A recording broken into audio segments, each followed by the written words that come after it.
So if you see, Squad is very much focused on South China Sea and China, right? So these two are two different.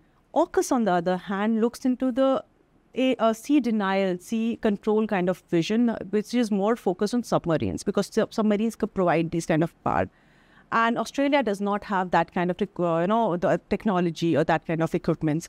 And that's why they're relying on US and they're relying on the, European partners to supply those kind of technologies to them. Welcome to the gist on Strat News Global. I'm Ramananda Sengupta.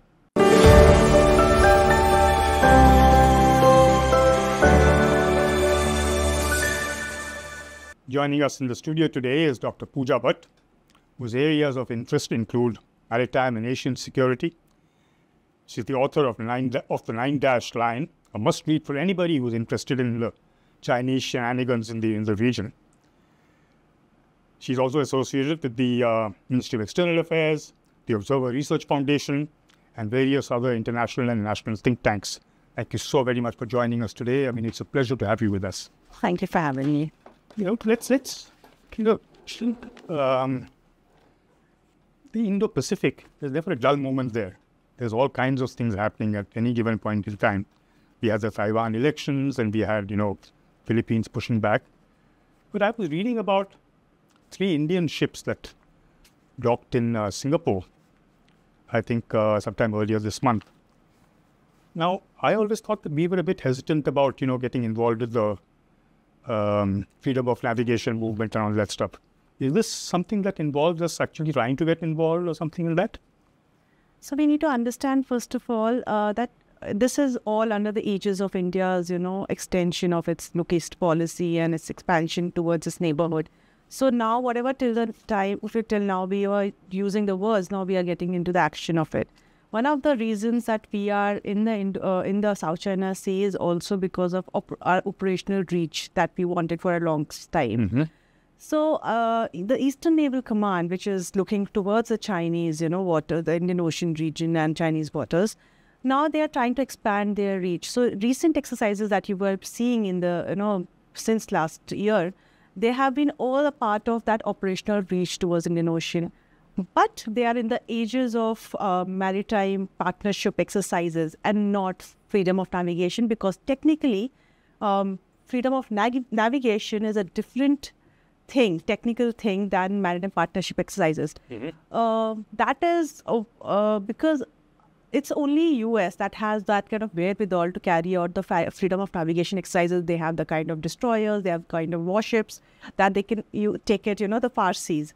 On the other hand, what India is trying to do is we'd never had for the longest time that operational reach beyond our immediate waters. So it's also a very testing times for us to, go out of our immediate waters and till South China Sea. It's high seas, it's open for everyone. And we are approaching our neighbors with whom we have been committing our partnership for the longest time.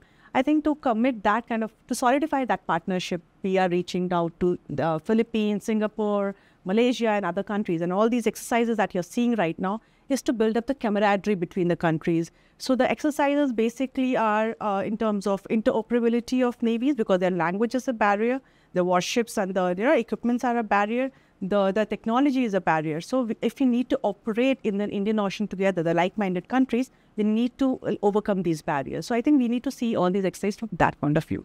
Operational reach, interoperability, commitment to our Indo-Pacific partners. Mm-hmm. But, coming back to freedom of navigation, there are other countries, I think like Australia and others, who join the American patrols as they go past. Do you think India has some plans of doing that? I think freedom of navigation is a much bigger commitment. And I think, as I just now said, apart from US, even Australia is a bit hesitant in calling it freedom of navigation by this name. They would call it as, some kind of exercises, but would not directly call it a freedom of navigation exercise, because it has to match certain technical criteria to be called freedom of navigation. Okay. You need to call out the excessive claims by the country. So that is the definition, that by conducting these exercises, you need to call out the excessive claim of a particular country in a maritime domain. Mm-hmm. So if you're calling out excessive easy claims, you're calling out anyone's extra territorial or maritime claims of a country in a maritime domain. So these technical criteria if a country follows, then only these exercises are called freedom of navigation operations. Okay. So I don't think India is currently either right now we want to get into that, because it's a very difficult game, diplomatic game to play altogether.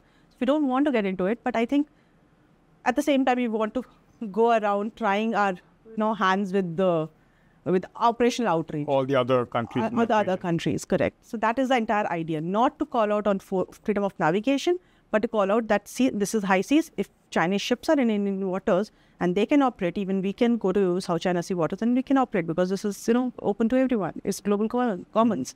That is the idea. The other thing that I've been noticing of late is the Philippines. They've been really pushing back against the Chinese, particularly after I think President Marcos went to the US and came back. He must have got some reassurance. But given the disparity in the size, I mean, these Chinese Coast Guard vessels are twice the size of most Philippines, destroyers or whatever. Correct. Where are they getting that confidence from? Is it just the Americans who are thinking, or is there something else that they have up their sleeve? You're correct. So this newfound confidence has certain reasons behind it. First of all, it has been a long time coming that the domestic audience, the fishermen, which are the major, affected parties by it, they've been for a long time raising their voice against Chinese, aggression. But it was leadership of that time that was not taking up as a, national domestic issue because they were more concerned about their economic, partnership with China. That has come over its time, and now the current leadership has realized that they no longer can ignore the fishermen requirements as well as their maritime rights which are there in South China Sea, which China is trying to usurp. We have heard about Scarborough Shoal, we have heard about Sabina Shoal, we have Ionjin Shoal. So all these shoals are actually within the EEZ of that country, and no country would want their own, territorial or maritime claims to be taken away by other country. That is second reason. Third reason is coming back of U.S. Partnership with the current Marcos government. Because if you remember, for the previous government, the relationship between the two countries had gone sour. And with the new government, there is new enthusiasm that has been infused. That U.S. will not only give the training commitments, the intelligence commitment, but they are also ready to open new bases, which I've recently seen that Philippines has opened as many as 5 new U.S. bases in the northern part of Philippines. So I think these are combination of factors. At the same time, because Philippines has been at calling for global attention at its cause for quite some time now, more than half a decade now. The global attention that has the global support that has come to Philippines is now another reason why Philippines can be, so self-reassured that now we have just not the US, but we have diversified partners in terms of India, you see, in terms of entire Europe, you see, other countries, you see. So these are several, factors which is helping Philippines' confidence in, against China. So you're seeing the entire manifestation of all that. The other countries with which I think the US has some treaty relationship is obviously Taiwan and Japan. I was talking to a Japanese scholar some time back, and one of the interesting things he said was that Japan will only get involved in the Taiwan thing only if Japan itself is also attacked. Otherwise, they have some internal, they have some government stuff to go through. But I think the Americans are very confident that if Taiwan gets attacked, we want to use Japan as a staging post. So is there a sort of a gap in understanding there, or? As per Japanese constitution by itself, and there was a certain constitutional requirement which was done in 1995, which calls for that not only when Japan is attacked, but anything that affects Japan's security directly or indirectly, Japan will get into the war zone. So I think this is nothing new, but what we are seeing is the operational aspect of it, being done right now. So constitutionally, it allows Japan to be a part of it. Now, Japanese constitution, in terms of their defense policies that has shifted, we have seen the new defense strategic policy that has come. So Japan is becoming very, very clear about the fact that anything which has directly or indirectly to do with its security, because any kind of Taiwan crisis if it blows out, it will affect Japan, it will affect Philippines, so every neighboring country will be affected. I think they are very much prepared for that kind of contingency, and that's what we are seeing at the moment. So, I mean, do we assume that if the Chinese are going to, make any moves on Taiwan, they would also try to block Japan first and, do something? They will have to. They will have to, because not only Japan by itself is becoming more powerful militarily, but it also has US bases. That's right. They have to, militarily, it makes more sense for them to, if they attack Taiwan, they have also, meanwhile, be prepared to block Japan, at least for the short-term business. Not for the long-term, they can do it. But at least they have to, Chinese will have to play this game very carefully, so that because it's surrounded by so many bases, US alliances, US bases, they have to block everyone out before they can think of doing anything to Taiwan. The other thing that, I always wondered, we know that the South China Sea is like pretty crowded right now. I mean, everybody and their aunt has something sailing around there. So the chances of something, some accident spiraling out of control is always there. That's one part of it. Second part of it is that we have the Quad, we have AUKUS. I recently heard that there's something called the Squad coming in. And then we have those, what are they called? Unilateral, multilateral, something that between, I think... Bilaterals, unilaterals, that's what they're called, right? So US, Philippines, Japan, US, Japan, South Korea. So all these guys are involved in doing something or the other. How coordinated are they in the, I mean, do they have some kind of a red line that I'm supposed to do this, you're supposed to do that? Is there something like that going on? Yeah, one of the reasons that why so many minilaterals have come into existence is they've realized multilateralism has a scope of its own. It cannot work beyond a point, because you require consensus of so many states at the same time. Whereas in multilaterals, if 2 or 3 countries have similar kind of threat or similar kind of interest, it's easy for them to come together and act faster.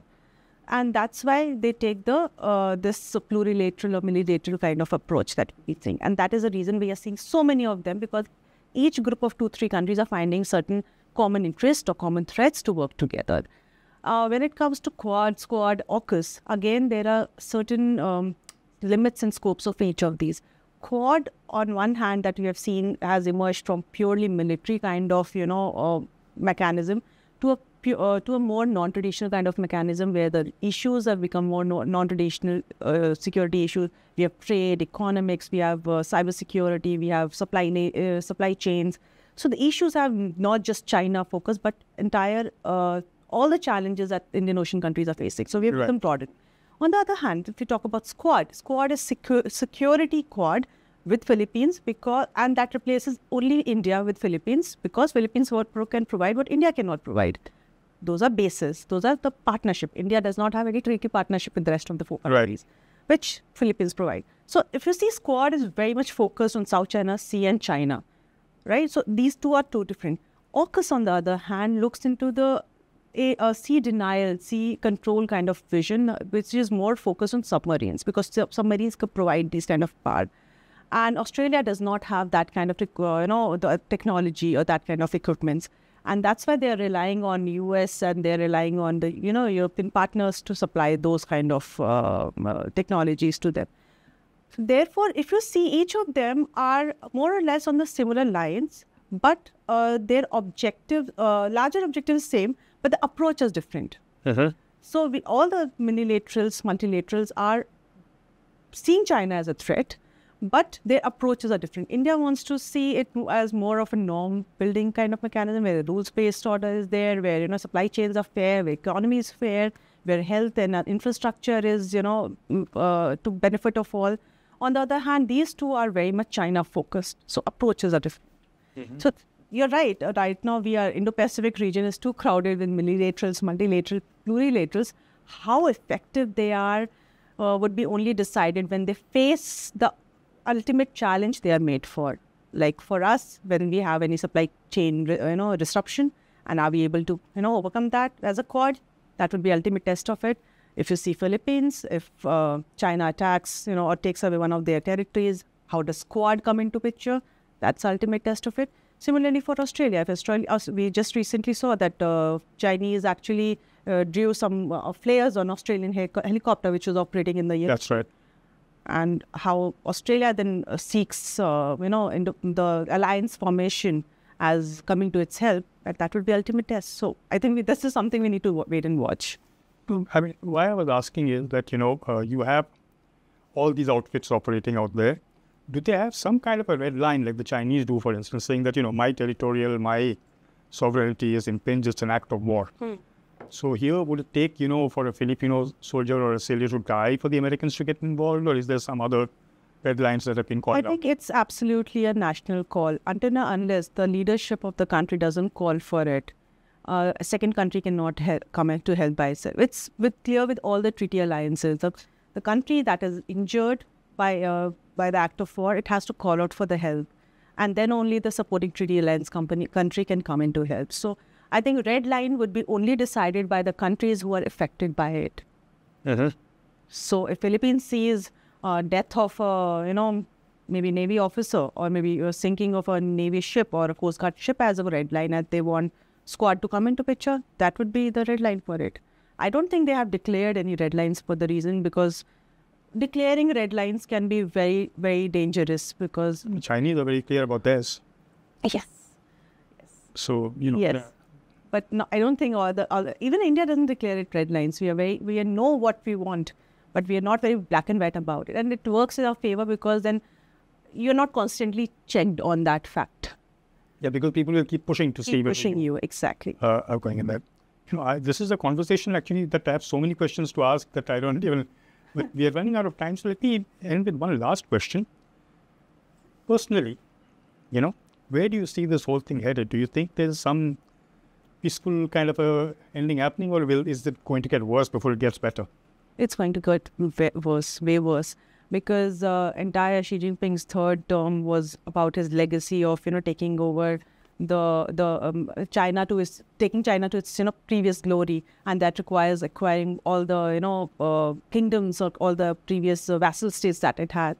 The entire legacy third term was based on that, and as the third term is coming to an end, he has to show to his domestic audience that this is what I've achieved. We might not see a the territorial annexation, but we might very much see a political subversion here in some of the states.